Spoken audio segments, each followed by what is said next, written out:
On our travels, we've bumped into Dave and Di with their great setup. So Dave, what a great cruiser. I think the first thing I noticed about this cruiser is this door. Tell me about the door, and maybe you could show us it.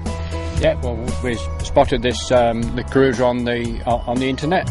We went and had a look at the dealership, and we found that it had this third door. The dealer referred to it as a barn door, but it is a really big asset, and people that we've shown to it have really been jealous of it. Other Troopie owners that don't have the door.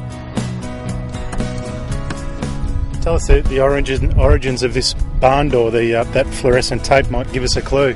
Yeah, it was originally bought for the New South Wales Ambulance Service. It's a 2003 model. I think they must have had the barn door put in with the step. There's more things that open and close in there. Can you give us a hint to some of these handles and bits and pieces? A slide-out drawer there. Tell us what's on top there, Dave.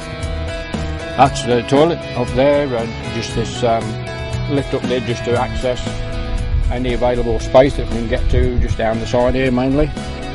And you look pretty handy, Dave. Tell me, what's your profession? How do you where'd you get all the skills to do all these bits and pieces?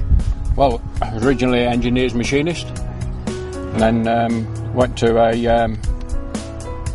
aluminium suppliers, and they had this system, what they call Q-block. You get the aluminium tubing, and these are different shaped inserts. You can make your own frame up with the different shaped inserts. Where did you get that product from, Dave? It was in Wetherill Park in Sydney, a company called Capital Aluminium. And tell me what's upstairs, Dave? On the roof rack, you can see the tube with a few temp holes in. There's two swags, a spare wheel, an aluminium toolbox with a chainsaw and a few bits and bobs in it. Why, when you've got a caravan, you've got all this stuff set up on your truck as well? Because if we want to go off-road, we can't take the van, Cape York and possibly Gibb River Road, depending on the road conditions at the time. We won't be able to set the van, we can live in the Troopie. So you are self-sufficient whether you're in the truck or whether you're in the van? Yes, yeah. I like it. So tell us how you've set up the back here. Well, yeah, the drawer system is made with the same system. I made the drawers myself with the aluminium plate. I've got a step down there, but I fitted a 60 litre water tank inside as well, and that step down goes underneath the water tank to utilise as much space up as I can. And now tell me, you made all this stuff yourself, all these drawer systems? Yeah. Do you reckon you saved $1 compared to buying one straight out of the magazine? Oh yes, very much so. Because with the ones in the magazine, they are usually for the back of the Landcruiser station wagons, and not for the troop carriers. But this system goes right through to the rear of the front seats. Tell us about the solar panel. Yeah, I decided to put a solar panel on. I've got the second battery under the bonnet.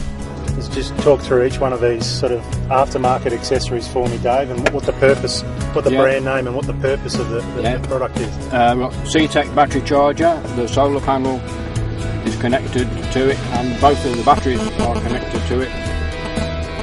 The battery charger decides whether the solar panel or the alternator or both are going to recharge the batteries. GPS, yeah, you've got HEMA GPS. Next to a reversing camera, so a 3 camera, one on the back of the vehicle and 2 on the back of the caravan. So tell us about what sort of efficiency you get out of the Troopie and how comfortable it is on a long drive. Oh, it's very comfortable on the bucket seats. Obviously with towing a heavy van, it's a little bit heavy on dues, but that's the price you have to pay. I'm Diane, this is my rig. Living the luxury. Yep. Wow, tell us about this, Di. Well, we wanted swivel chairs so that it was more comfy, and so we can watch TV, because there's a TV up here. So we can watch it either in bed or here. And tell us about the make and model of this caravan. It's Crusader Manhattan. It's a luxury model. Go through that. And what made you go with this particular model of caravan? We just liked the layout. It was just so nice and good quality van. And which dealer did you purchase it from? Caravans at Windsor. Tell me about some of the places you've been to.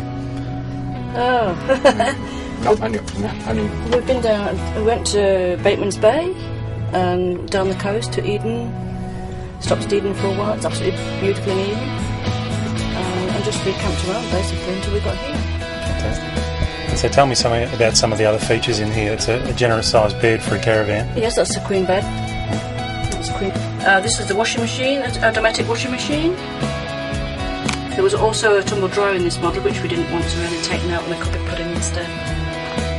I'm Dave Clark, Crusader Manhattan, which is now a permanent home. Just travelling around as much as we can.